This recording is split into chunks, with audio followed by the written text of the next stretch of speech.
I never thought working the night shift at a small 24-hour store could turn into something like this. It's supposed to be boring, monotonous, just a paycheck for staying awake when the rest of the town is asleep. Stock the shelves, ring up the occasional trucker or insomniac, stare at the security monitors, sip cheap coffee, repeat until dawn. That's the routine. That's all it should have been. But then came the night when I discovered camera #4. And everything about this job, about reality itself, changed. The store is old, tucked on the edge of the highway where most people don't even notice it unless they're desperate. Inside, it smells faintly of cleaning solution mixed with something sour that never quite goes away, no matter how hard you scrub the floors. The fluorescent lights buzz constantly, a flat white glare that makes your eyes ache if you look too long. Behind the counter, there's a narrow office with a wall of monitors, each one wired to a different camera. That's where I spend most of my shift, watching empty aisles and a silent parking lot. On that particular night, everything was as ordinary as it gets. Midnight crawled past, the air conditioner hummed in its dying rhythm, and I was sipping burnt coffee when I noticed something odd on the monitor for camera #4. At first, I thought it was nothing, just a glitch. But then I realized something that froze my blood. Camera #4 was showing a corner of the store that doesn't exist. I blinked, leaned closer, trying to map the angle in my head. I know every square inch of this place, the aisles, the counter, the freezer in the back. There is no corner like the one on that screen. Old wooden shelving I've never seen before, a cracked fluorescent bulb flickering overhead, dust floating in the air like no one had cleaned in decades. I thought maybe it was an old recording somehow looped back onto the feed, but the timestamp in the corner ticked forward in real time, second by second. It wasn't static footage, it was live. I rubbed my eyes, convinced fatigue was playing tricks on me, but the longer I stared, the more I realized how wrong it felt. The corner on camera #4 looked like it belonged in a different building entirely, like an abandoned twin of our store, forgotten and rotting. The shelves were warped and empty, and the walls were stained with something I didn't want to think about. I should have looked away. I should have ignored it, but there was something magnetic about that screen. My hands went clammy, my chest tightened, and I couldn't stop staring. Then it happened. From the left edge of the frame, a shadow moved. It wasn't just flickering pixels. This wasn't a trick of the light. Someone was walking through that impossible corner, a shape tall and jerky, drifting in and out of focus. I leaned in until my nose nearly touched the glass. The figure paused by the shelves, head tilted as if listening. And then the store went silent, the buzzing lights, the hum of the cooler, the low whine of the AC, all of it cut off at once. I could hear only the ringing in my ears and the slow, pounding thud of my heart. The figure on camera #4 turned its head, not toward the shelves, not down the aisle, toward the lens, toward me. Its face was a blur, but the impression was enough. Hollow sockets where eyes should have been. A smile too wide, stretching inhumanly across its face. And then the sound began. Through the tiny speaker above the monitor, a whisper leaked out. I couldn't make out the words at first. It was like someone speaking from underwater, a low drone that rose and fell, pressing against my skull. I turned the volume knob down, but the whisper grew louder, crawling into my ears, into my head.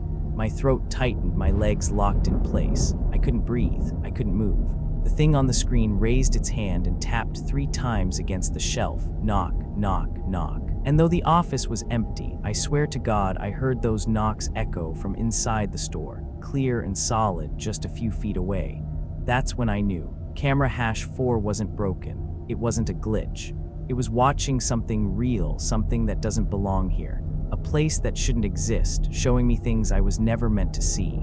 And once you've seen it, you can't look away. My name isn't important. Not really. I'm nobody special. Just a guy stuck in a dead-end job, working nights because no one else wants to. The pay is trash, the hours are worse, but bills don't care about sleep schedules, and I've never been the type to turn down work. So here I am, the graveyard clerk at a nowhere 24-hour convenience store, watching over neon lights and cheap snacks while the world outside sleeps.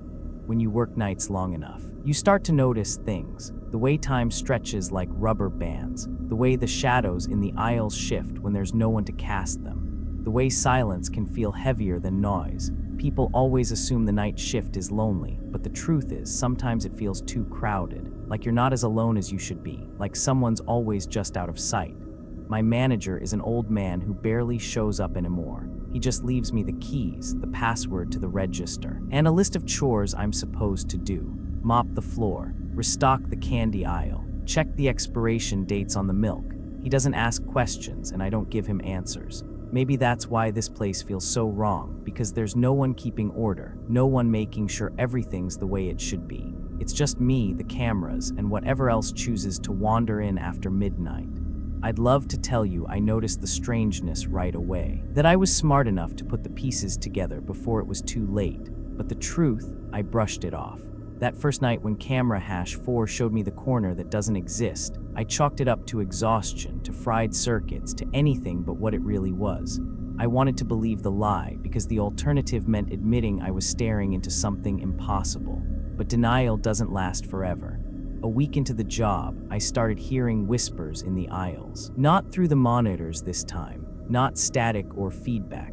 Actual whispers, faint, like someone breathing words into my ear from just behind the shelves. I'd walk the aisles with my flashlight, pretending to stock gum or chips, pretending I wasn't looking, but every time the sound would stop the moment I turned. My light never caught anyone, no footsteps, no customers, just me.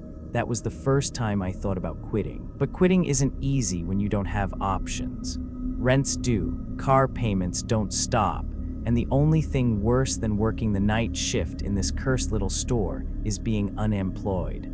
So I stayed. I told myself I was imagining things. That exhaustion was turning creaks into voices, shadows into shapes, until the rules showed up. It was around my 10th night when I found the notebook.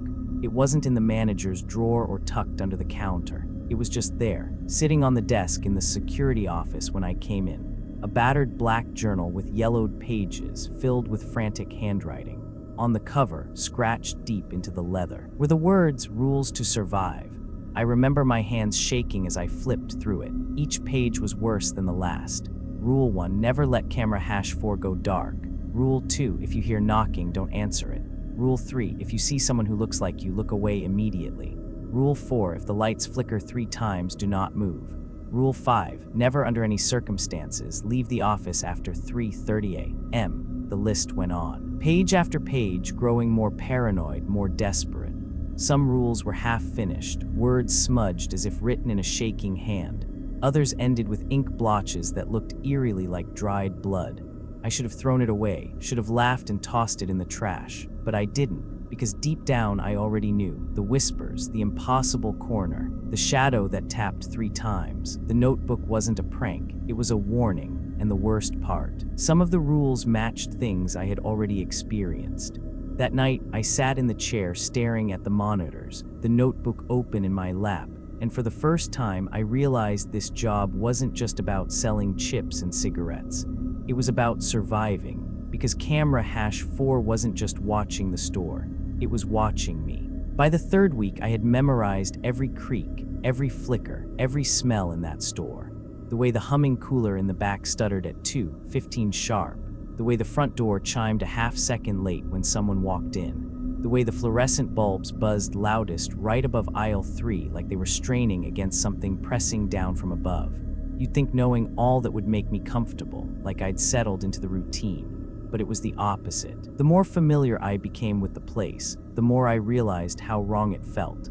Like memorizing the features of a mask and slowly realizing there's nothing behind it. The aisles were too quiet at night. I know that sounds strange. Quiet is what you expect at 3 a.m. in a convenience store, but this wasn't the quiet of an empty building. This was the quiet of something holding its breath, waiting. I'd catch myself pausing, listening, and swearing I could hear faint scuffs on the tile, like someone dragging their shoes just out of sight. And when I checked the cameras, empty, always empty, except for camera hash 4, that feed became an obsession. I told myself to ignore it, to focus on the real parts of the store, but my eyes always drifted back. It was like gravity. Camera hash 4 showed me that rotting corner, the warped shelves, the sickly yellow light, the dust swirling in stale air, and every night it seemed just a little clearer, little more solid, almost as if the world on that screen was inching closer, pixel by pixel, bleeding into mine.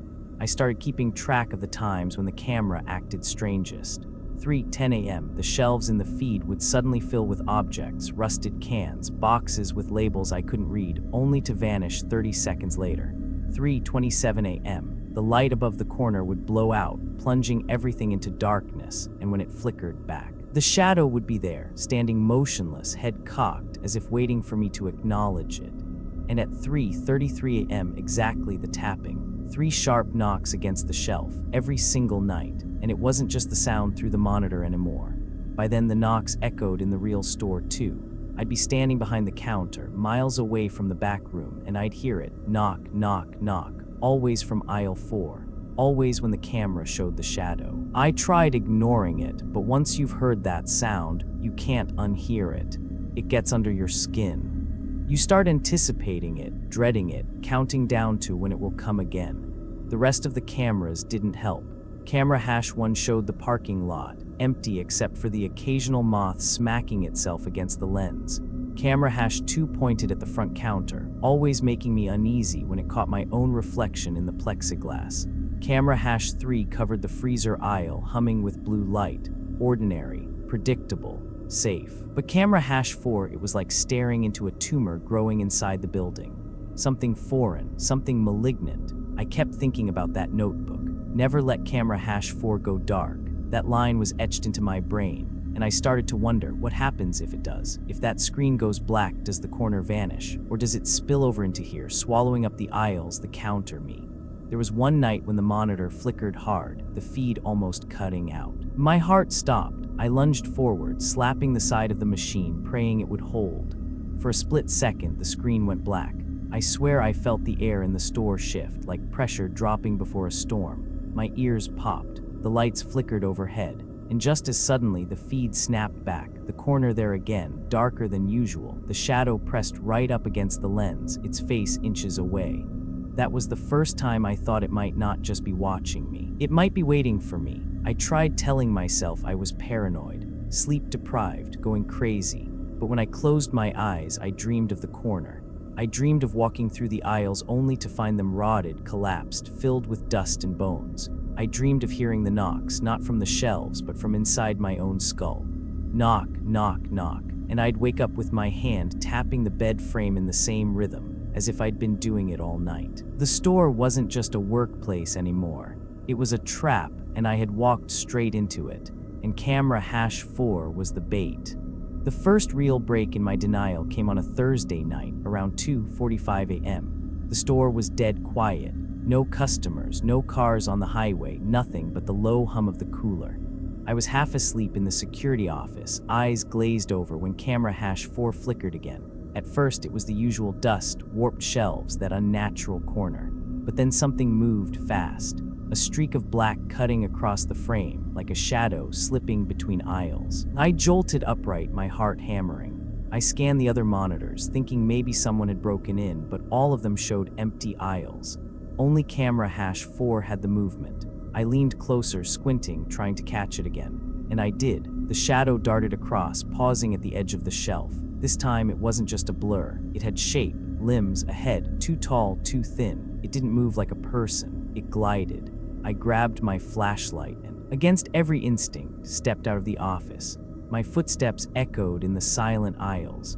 I forced myself to walk toward aisle 4, the same aisle where the knocking always came from. My hand shook so hard the beam of light trembled across the shelves. The air felt heavy, like the store was holding its breath again. I reached the end of the aisle, turned the corner, nothing. Just stacked chips, soda bottles, the usual clutter. I let out a shaky breath, almost laughed at myself, but then I heard it. Knock, knock, knock, clear as day, right behind me. I spun around, flashlight sweeping the shelves, no one there. The sound had come from the exact spot where camera hash 4 showed that impossible corner, but in the real store it was just blank wall, smooth, featureless wall. I ran my hand across it, desperate to feel a crack, a seam, anything. Nothing, solid plaster. But I swear I felt vibrations under my palm. Faint but real, like something on the other side was knocking back. I stumbled away, nearly tripping over my own feet, and sprinted back to the office. On the monitor, the shadow was gone. The corner was empty again, but the feed looked sharper now, clearer. The dust was thicker, the stains darker. like the place on the screen was growing more real by the day.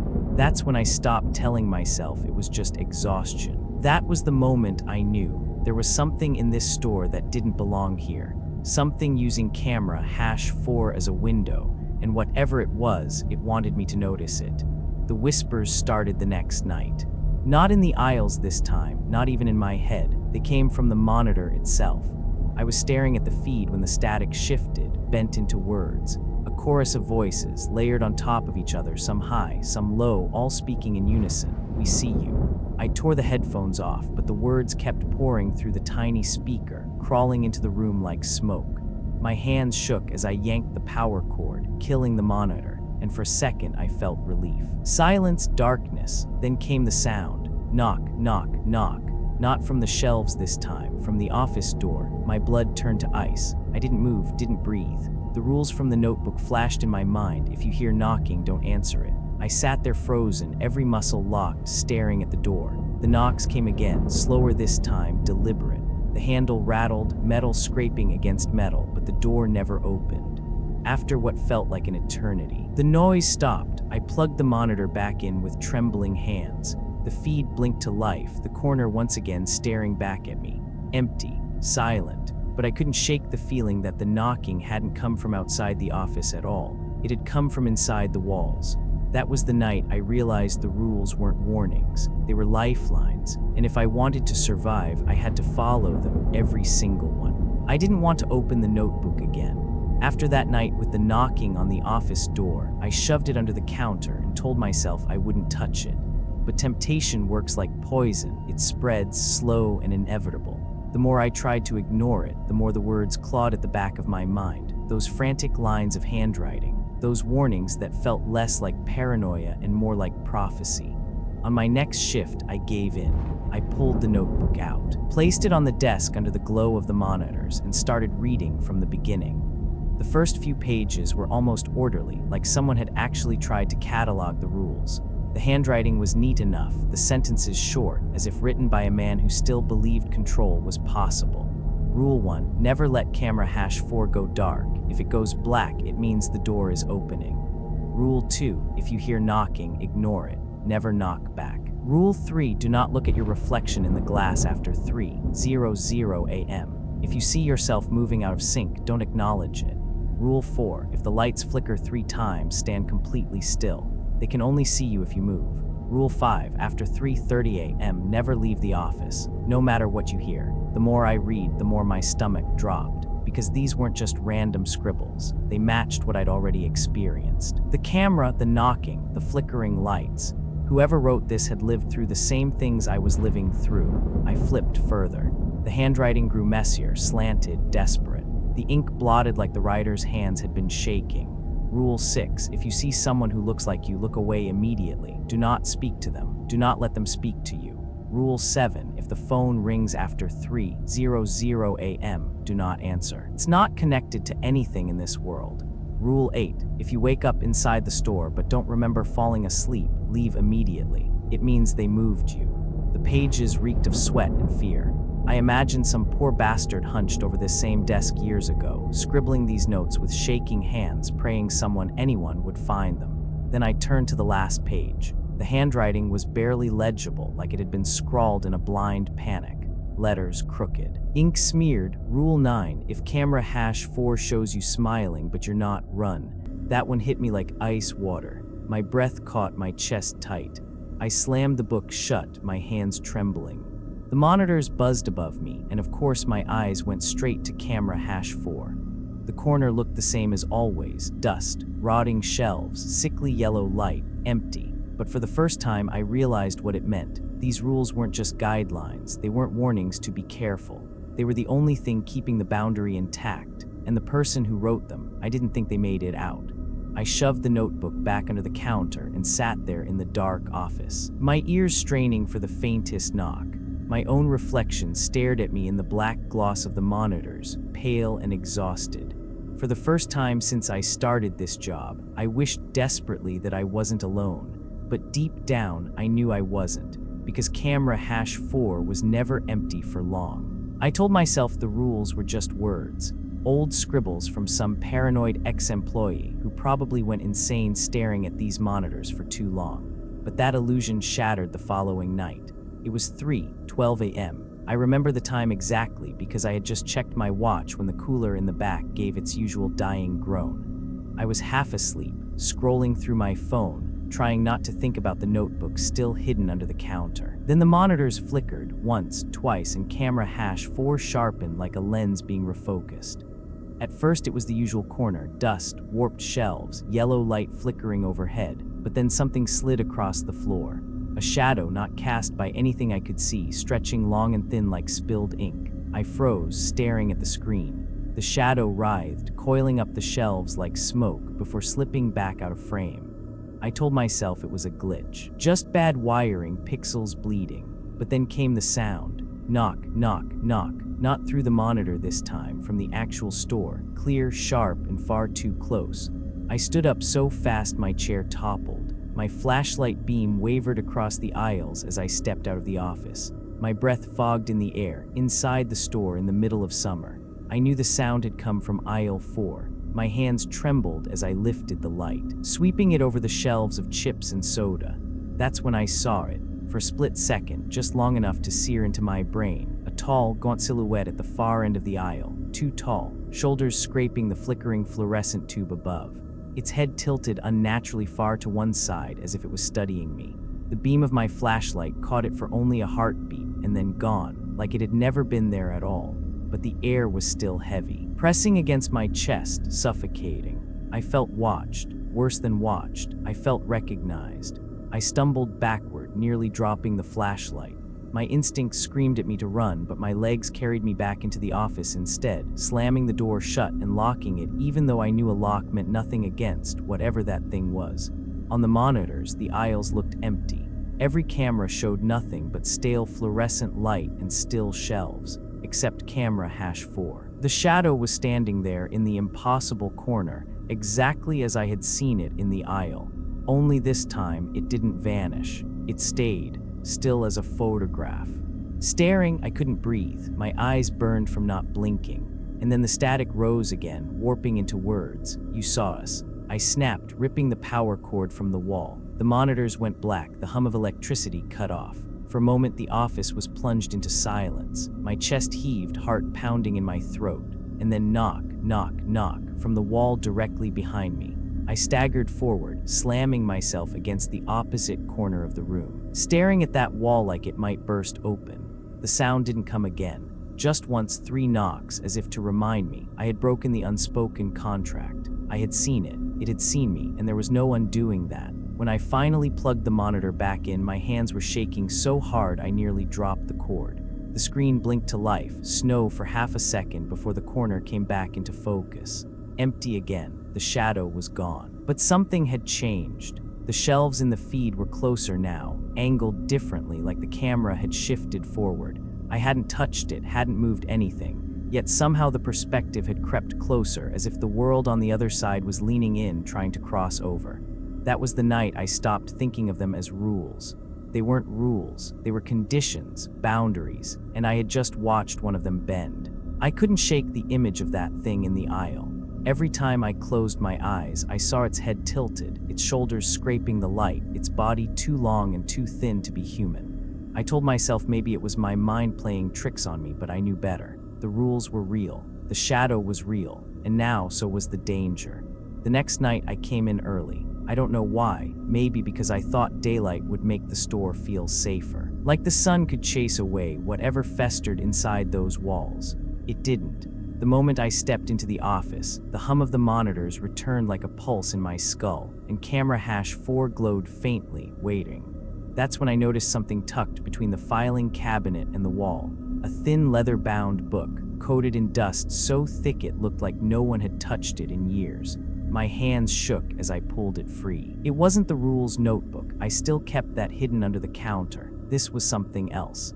The first page had a name scrawled across it in shaky letters, David H. I didn't recognize it. The handwriting was cramped, jagged, rushed. Not a list this time, a journal. I flipped through the entries, my throat dry. They started mundane enough, complaints about long shifts, annoyance with the manager, boredom. but then slowly the tone shifted. Camera 4 is off again. I swear it's showing things I don't recognize, a corner that shouldn't exist. At first I thought it was a wiring error, but the longer I watch, the more real it looks. Sometimes I think I see movement. My heart hammered. This was years old, maybe decades, and yet he'd seen the same thing. The next entries grew darker. The knocks came last night. I ignored them. That was the right call, but they don't stop. They want me to answer. The reflection in the glass smiled at me today. I didn't smile back. I don't know how much longer I can resist. By the 10th entry, the handwriting was nearly illegible, slashed across the page in desperation. It isn't a camera, it's a door. Every night it opens wider, and every night they lean closer. I dropped the journal onto the desk, bile rising in my throat. A door. That word clanged through my skull like an iron bell. That's what I had been feeling all along. That camera #4 wasn't broken. It wasn't showing me some abandoned twin of the store. It was a threshold, and something on the other side wanted through.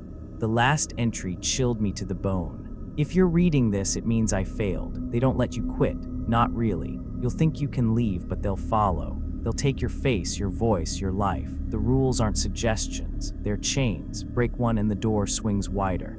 The ink trailed off into a thick smear as if the pen had been yanked from his hand. The rest of the page was torn. I sat there in the office, the journal heavy in my lap, listening to the buzz of the lights above me. My skin prickled with the weight of unseen eyes. I realized then that I wasn't the first. This store had eaten others before me. Their warnings were all that remained. I put the journal next to the rules notebook, two relics of men who had stood watch before me and hadn't made it out. My fingers trembled as I flipped open the rulebook again, staring at the ink-blotted lines. And for the first time, I believed them fully. I thought the journal was the worst of it, that reading David H.'s words, seeing his dissent scrawled in frantic ink, was as deep into the rabbit hole as I could go. I was wrong, because 2 nights later, something else surfaced. Not a journal, not a notebook, an email. It was on the old desktop, shoved into the corner of the office, the one I'd never seen turned on before. The manager swore it was broken, just a relic that hadn't worked in years. But that night, as I sat staring at the monitors, the screen blinked to life on its own, bathing the room in a pale blue glow. For a second, I thought it was just booting up randomly, some electrical hiccup. Then the email client opened, no password required, no prompts, just one message sitting in the inbox, dated over a decade ago. The subject line froze my blood. Camera #4 do not let IT fail. My fingers hovered above the keyboard before I clicked. The message filled the screen in stark black text. If you're reading this, the door is still open. The feed is not a malfunction. It is a passage, and every night it widens. They want you to believe it's harmless, just static, just glitches. But it isn't. They see you. They know you. The moment you acknowledge them, they will acknowledge you back. And then the rules are the only thing that keeps you alive. You can't turn the system off. You can't cut the power. If camera #4 goes dark for even a second, the door is no longer just on the screen. It will be in the aisles. It will be everywhere. I've seen it happen before. I watched the walls breathe. I heard the shelves knock from the inside. I saw him, the one that looked like me, smiling where I should have been frowning. Don't let it happen again. The last line made my stomach twist into knots. If you fail, they will make you one of them. They will give you rules to pass on. And you will never leave this place. The message ended there. No signature. No sender address I recognized. Just that single block of text sitting in the inbox like it had been waiting years for me to find it. I sat frozen in the office chair, the hum of the monitors digging into my skull. My hands were slick with sweat, my breath shallow. The words in the email lined up perfectly with the notebook, with the journal, with everything I had seen. It was all the same truth, just written in different hands, left behind like breadcrumbs for the next poor soul to follow. I looked back at the monitors. All of them glowed quietly, harmlessly, showing the aisles exactly as they should be, except camera #4.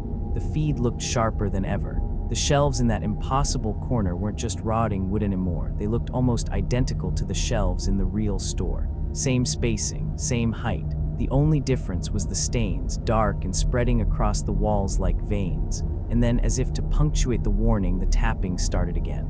Knock, knock, knock. This time I didn't move. I sat frozen in the chair, every nerve screaming to run, to unplug the monitors, to do anything but sit there. but the rules echoed in my head. If you hear knocking, ignore it. Never knock back, so I sat still. My fingers dug into the arms of the chair until my knuckles turned white. The knocks repeated, slower, heavier, and then they stopped. The office sank into silence, but I swear the air itself shifted. Like something had leaned close against the walls, listening, waiting. I didn't sleep that day. I didn't even blink, because now I knew with absolute certainty, camera #4 wasn't just watching, it was waiting. And if I slipped, if I broke even one of those fragile rules, I wouldn't be me anymore. I'd be the next warning left behind. It happened on a Sunday morning around 3:30 a.m., the time when exhaustion hits hardest and even the fluorescent lights seem to dim under the weight of the night. I was staring at the monitors with half-shut eyes, forcing myself to stay awake when camera #4 shifted again. But this time, it wasn't the usual warped corner. The feed expanded. The shelves that had always looked rotten and abandoned now stretched wider, filling the screen until I could see an entire aisle. Not our aisle, not exactly. It was off. The shelves sagged under the weight of products with labels I couldn't read. The floor tiles were cracked, stained dark with something that spread like veins, and the light overhead flickered like it was choking on its own glow. I leaned in, my stomach twisting. It wasn't just a corner anymore. It was a whole store, and it looked like mine. The layout was almost identical, 4 aisles, a counter at the front, coolers humming faintly in the back, but everything was wrong. The colors muted like someone had drained the life from them. The shelves warped and empty. The air visible on screen, thick with dust motes that moved in deliberate patterns like they were alive. I whispered out loud before I could stop myself, "It's us." As if in response, the camera feed twitched and something stepped into frame. At first, I thought it was another shadow, but then it turned its head and my heart froze. It was me, my shape, my build, my uniform, but not me. The figure's skin was pale, too pale, stretched tight over bone. Its eyes were dark pits that seemed to drink in the light, and its smile, God, that smile, was a jagged crack splitting its face wide, stretching far too long as if someone had carved it open. I stumbled back from the monitor, knocking over the chair. My own reflection stared back at me from the black gloss of the other screens, wide-eyed and terrified, while on camera #4 my double leaned closer, closer, until its face filled the frame. And then it tapped. Knock, knock, knock. I screamed, slapping the volume down, but the sound didn't come from the monitor this time. It came from the store, from the real aisle 4. I froze, every muscle locked, ears straining. The sound repeated, louder now, echoing through the shelves. I forced myself to glance at camera #2, which pointed toward aisle 4 in our store. The aisle was empty, but the knocking continued. I turned back to camera #4. My double was standing there, its head cocked, its grin too wide. It lifted its hand and tapped the shelf again, and again the sound echoed in my store. Real, physical. That was the moment the line between the two worlds snapped. I realized camera #4 wasn't just showing me a reflection, it was syncing, mirroring. Every move in that dead, rotting store was bleeding into mine, and the figure, my figure, wasn't trapped on that side anymore. It was rehearsing. I don't know how long I stood there, paralyzed, staring into my own hollow-eyed face. Seconds, maybe minutes. Time didn't feel real anymore. Eventually, the figure turned and walked down the aisle out of frame. The knocking stopped. The feed returned to its usual warped corner as if nothing had happened, but everything had changed. I collapsed back into the chair, sweat soaking through my shirt, heart clawing at my ribs. My hands shook so violently I could barely keep them still. I grabbed the rulebook, flipping to the last page, and my stomach turned when I saw the smeared line again. If camera #4 shows you smiling, but you're not, run. I didn't smile, but the thing on the screen did. After that night, I couldn't look at the monitors without dread. Every shift felt like sitting in front of a loaded gun, waiting for someone else to pull the trigger. I tried to ignore camera #4 to focus on the other feeds, but my eyes always drifted back like a magnet pulling me toward my own destruction. At first, the feed seemed almost mercifully calm. The corner, the flickering light, dust curling in the air. But then, 2 nights after I first saw my double, something changed. I was sitting in the chair, slouched, arms crossed tight across my chest. On camera #4, the figure appeared again, standing in the same aisle, pale and silent.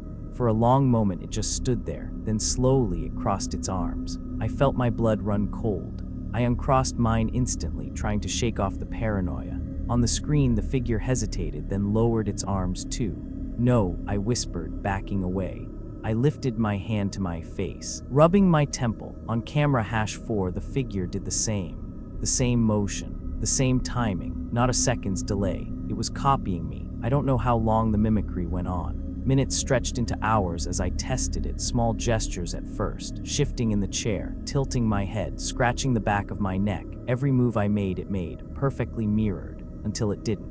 At exactly 3:33 a.m., I leaned forward, resting my elbows on the desk. On the screen, the figure leaned forward too, but its smile widened, tearing across its face until it split into something grotesque. My mouth stayed shut. Its mouth did not. Rows of teeth glistened in the yellow light, far too many teeth for a human mouth. And then it tapped. Knock, knock, knock. I nearly fell out of the chair. The sound echoed through the office, rattling the air vents, vibrating the floor under my feet. I slammed the rulebook open with shaking hands, the words blurring before my eyes. "If you see someone who looks like you, look away immediately."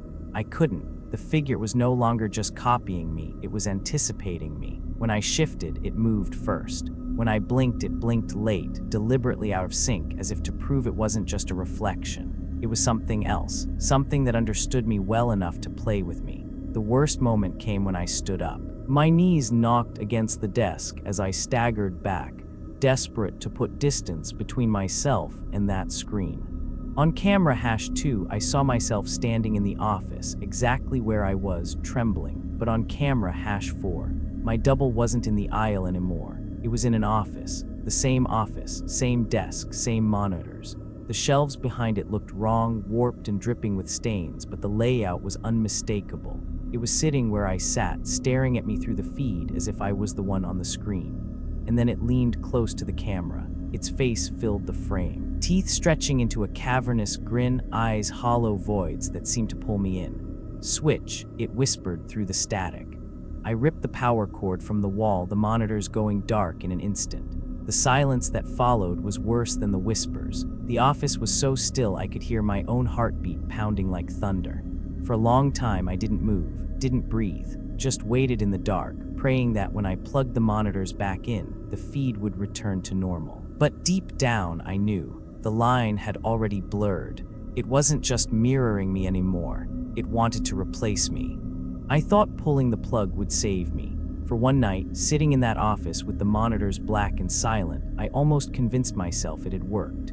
No whispers, no tapping, just the hum of the refrigerator units in the back and the faint buzz of the lights overhead. Ordinary sounds, normal sounds, but the silence didn't last. It started with the air. Heavy, wet, pressing against my skin like a storm was gathering inside the store. Every breath felt wrong, thick with something I couldn't see.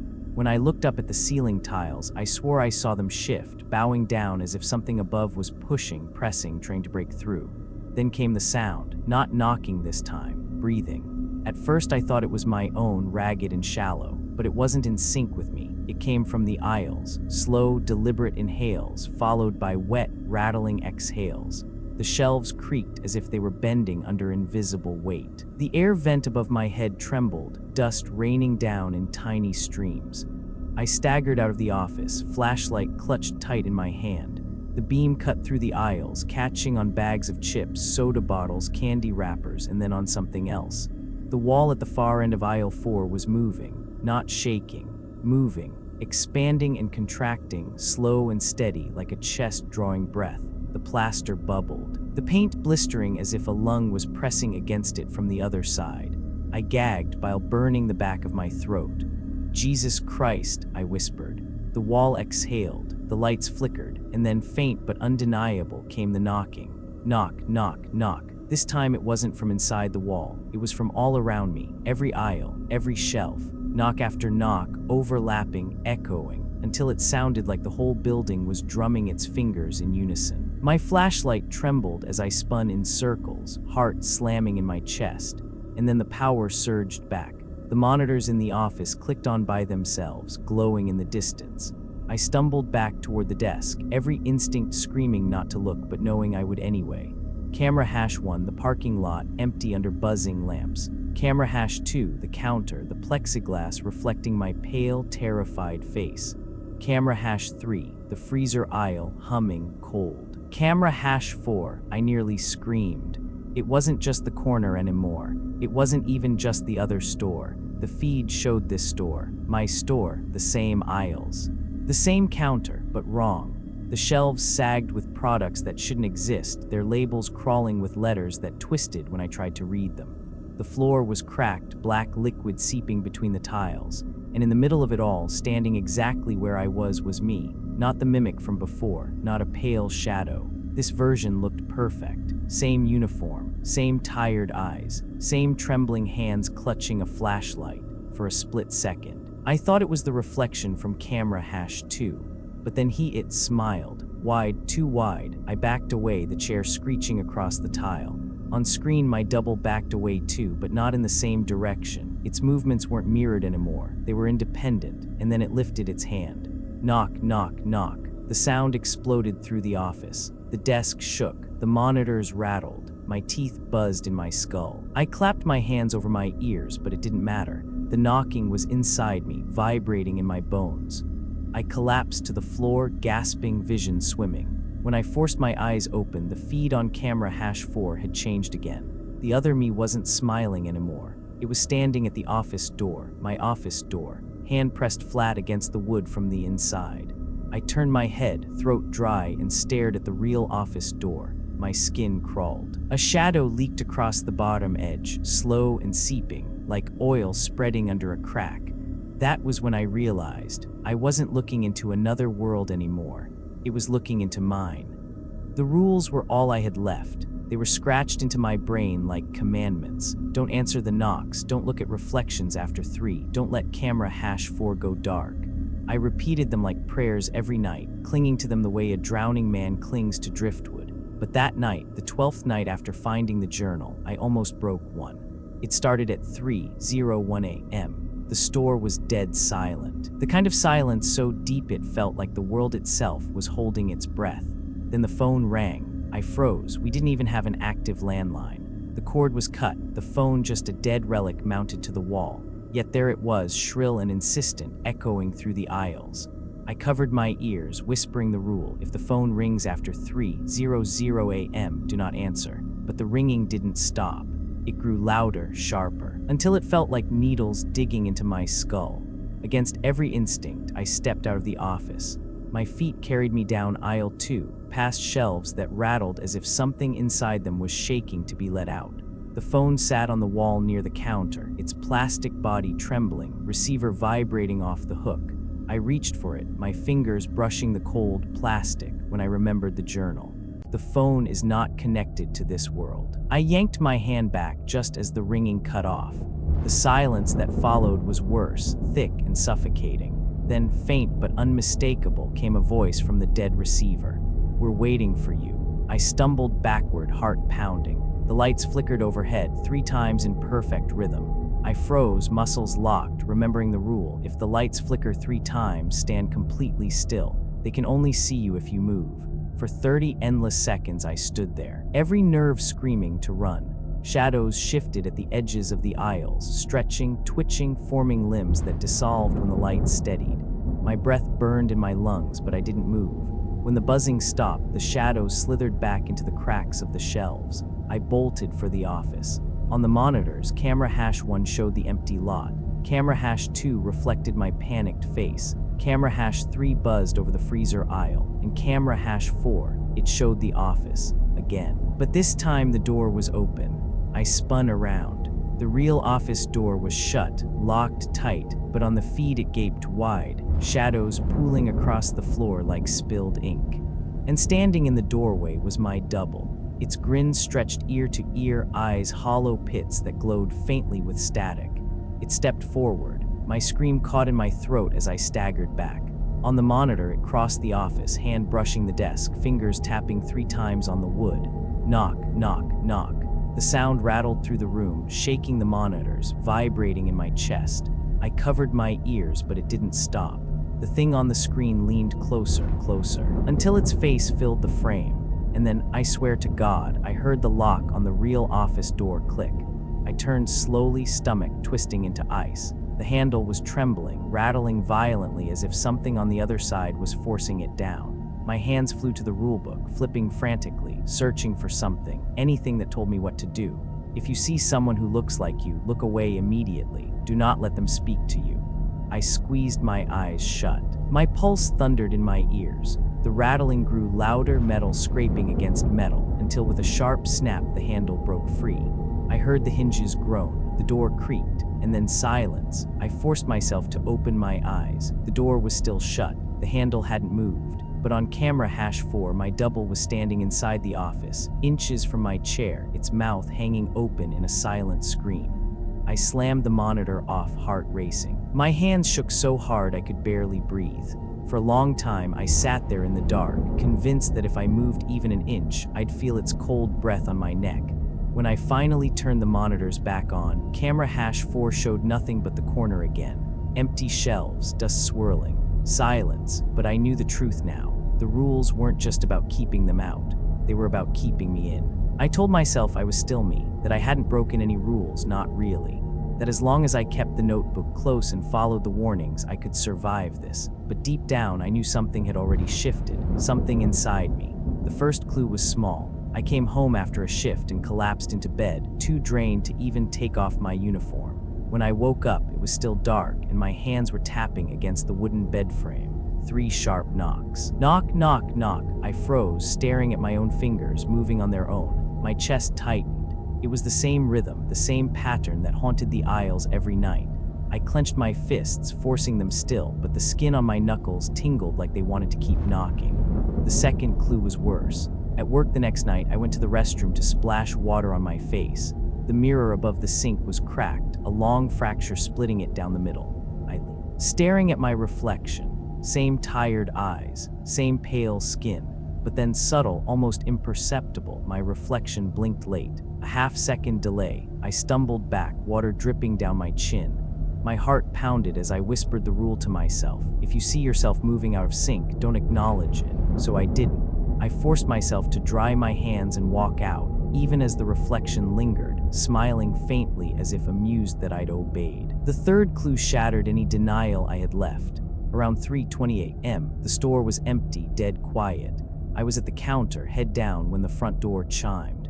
I looked up, expecting some late-night drifter, but the store was empty. The door hadn't moved. The bell had rung on its own.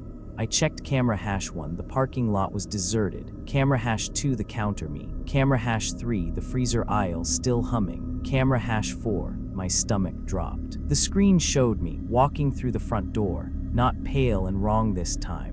Not grotesque, just me, same uniform, same tired slump in the shoulders, same dragging steps. For a moment I thought it was a delayed feed, some glitch showing me from earlier. But then the version on screen looked up, staring directly into the lens, eyes wide and frantic, and his lips moved.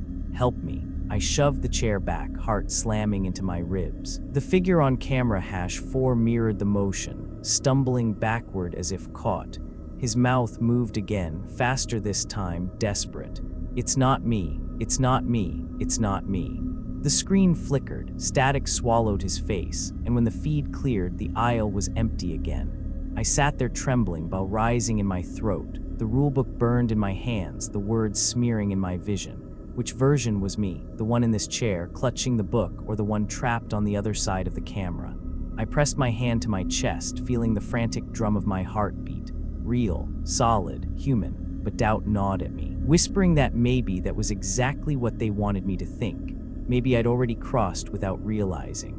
Because sometimes, when the lights flickered, I caught glimpses of aisles that weren't mine. Cracked tiles, rotting shelves, dust curling in patterns.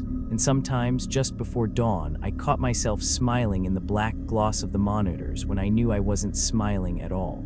The fracture wasn't just in the mirror, it was in me. The fracture widened the following night. It wasn't just little slips anymore, mirrors blinking late, hands knocking on their own. This time, the whole store began to break apart around me. It started subtle at first. Aisle 3 smelled wrong, like mold and rot had seeped into the shelves overnight. The candy bars were dusted in a fine white powder, not sugar but something older, like the residue of bones ground to ash. I blinked, looked away, and when I looked back, they were normal again. Then came the floor. Tiles I had walked across 1,000 times felt soft, spongy, like stepping on lungs instead of linoleum. I pressed my flashlight down toward my feet, and for one sickening second, I watched the tile pulse beneath my shoe, like the store itself was alive, breathing. The monitors confirmed it. Camera hash 1 still showed the empty parking lot. Camera hash 2 showed the counter, but camera hash 3, the freezer aisle, it wasn't mine anymore. The glass doors bulged outward, bending as if something inside was pushing to get out. Frost spread across the inside of the screen, curling into letters I almost understood.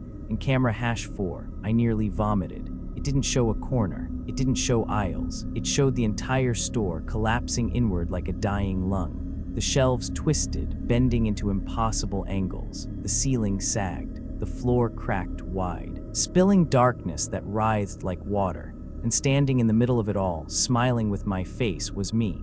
Not pale, not rotten, perfect, exactly me. But his eyes weren't mine. They were empty black pits shimmering with static.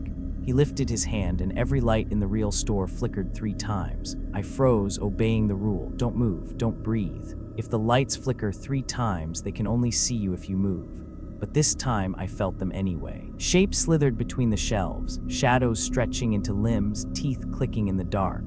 The walls groaned, plaster bubbling, and the air filled with whispers that weren't words but promises. Switch, switch, switch. I couldn't hold still. My knees buckled, my breath hitched, and the second I gasped, the shadows turned. They surged forward. I bolted, stumbling back into the office, slamming the door shut even though I knew it wouldn't matter. The monitors glared at me like open eyes. Camera hash 4 filled with static, and through it, my double leaned close. His lips moved in silence for a long moment before the sound caught up. It's your turn. The door rattled behind me. The knock wasn't 3 this time. It was constant, hammering, shaking the frame until dust rained from the ceiling. I pressed my back against it, sweat pouring down my face, whispering the rules like mantras, clinging to them even as I felt them unravel. Don't answer the knocks. Don't answer the phone. Don't look at your reflection. Don't move when the lights flicker. Don't let camera hash 4 go dark. But the lights flickered again, strobing so violently it felt like the world was tearing itself apart. For a split second, the office around me vanished. The desk, the monitors, the shelves, they dissolved into the rotting aisles of the other store. And standing where I sat, grinning in the chair, was me. I screamed, slamming my fists against the desk. The feed on camera hash 4 flared with static, the double jerking unnaturally, like a puppet on cut strings. But when the picture cleared, he was still there. Still smiling, the knock at the door stopped. Silence. I dared to hope for half a second that it was over. Then the handle turned. The handle turned slow, deliberate metal grinding like bone against bone. I pressed my back harder into the office door, sweat pouring down my spine, whispering the rules over and over like they were prayers that could somehow hold the hinges together. Don't answer. Don't look. Don't move. Don't let camera hash 4 go dark. The monitors crackled. Camera hash 1, the parking lot, but the lamps outside were all shattered now, glass glittering like teeth. Camera hash 2, the counter, though my reflection in the plexiglass was smiling even though I wasn't. Camera hash 3, the freezer aisle, doors bulging like lungs about to burst. Camera hash 4, my double stood in the office, inches from the desk. Its hand rested on the same chair where I sat. It wasn't looking into the camera anymore. It was looking directly at me, through me, as if the lens had become a window. The door behind me rattled violently. My chest seized. If it came through, the rules wouldn't matter. Nothing would, so I did the only thing left. I broke them. I lunged forward and ripped the power cord from the wall. Every screen went black, the static cutting off mid-breath. The office plunged into silence. Even the humming of the lights stopped. For a moment, it felt like the store itself had died. I waited for the door to burst open, for the pale hand to grab me, for the smile to swallow me whole. Nothing came. I didn't move for what felt like hours. My legs trembled, my lungs burned, but I kept my back to the door and my eyes on the blank monitors, waiting for the first flicker, the first shadow. Instead, dawn came. The front windows filled with pale morning light, cutting through the aisles like a knife. The The suffocating weight lifted, the air thinning, no more whispers, no more breathing walls. The store looked normal, like it always had. I stumbled outside into the parking lot, gulping air like a man drowning. The sun was rising over the horizon, birds chirping faintly. Cars passed on the road, ordinary life. I should have felt relief. I should have collapsed in the asphalt and cried. But when I looked back at the glass doors of the store, my reflection was still smiling. I quit that morning, walked out, left the keys on the counter, never went back. But the rules didn't stay behind with the notebooks and journals. They followed me. At night, when the house is quiet, sometimes I hear it. Knock, knock, knock, on the walls, on the windows, on the bed frame. And worse, sometimes when I pass a mirror after 3 in the morning, I see myself blinking late. Sometimes I catch a smile stretching across my face when my mouth is perfectly still.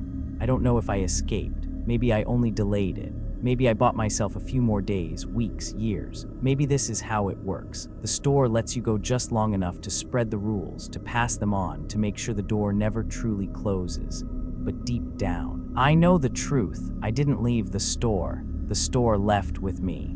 I thought quitting would end it. I thought walking out of that store, leaving the notebooks and monitors behind, would mean I could go back to being normal. But the rules don't belong to the store. They belong to whatever waits on the other side of that camera. And once you know them, once you've lived by them, you don't get to just walk away. For a week, I tried. I avoided mirrors after 3 in the morning. I ignored every knock I heard. I left the lights on at night, terrified of what the dark might show me.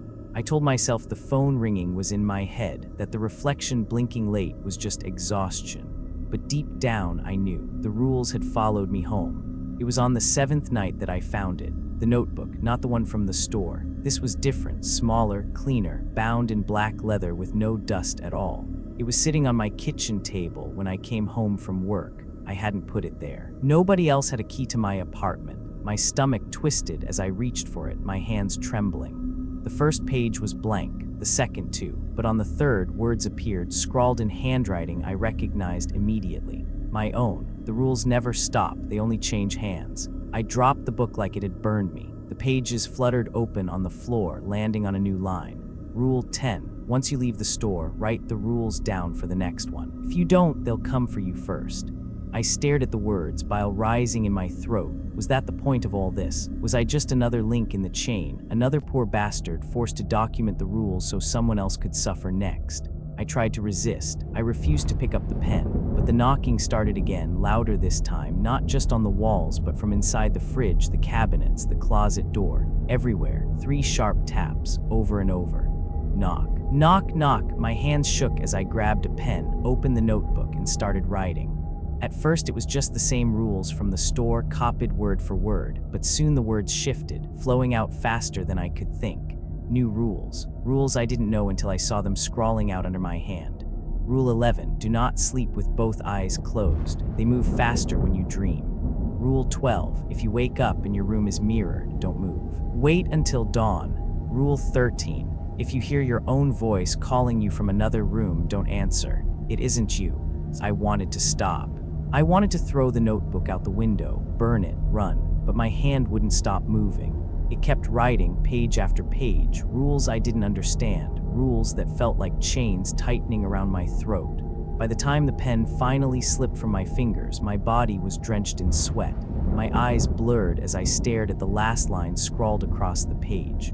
The camera is never just one. Look closer. I didn't understand at first, but then I looked up. Across my apartment, every reflective surface, mirrors, windows, even the dark screen of my turned-off TV was glowing faintly. Not with light, with static, and in each one camera hash 4 flickered back at me. The impossible corner, the rotting shelves, the pale dust curling like smoke, and behind it all me. Dozens of me, hundreds, all standing in those warped aisles, all staring back through the glass. Some smiled, some wept. Some pressed their hands flat against the surface, as if begging to be let through. I stumbled back, shaking my head, whispering no, no, no. But the reflections didn't fade. They leaned closer, faces filling the glass until the static bled into my apartment. The notebook on the table snapped shut on its own. The pen rolled across the surface and stopped in front of me. And on the cover of the book, Words appeared, burned into the leather like a brand. Rule 14, once you finish reading, it's already begun. I'm writing this now because maybe, just maybe, someone else will see it. Maybe someone else will understand before it's too late. But if you're reading this, if the words are reaching you, then the chain has already passed on. And tonight, when the clock hits 3:00 a.m., listen closely. You'll hear it. Knock, knock, knock.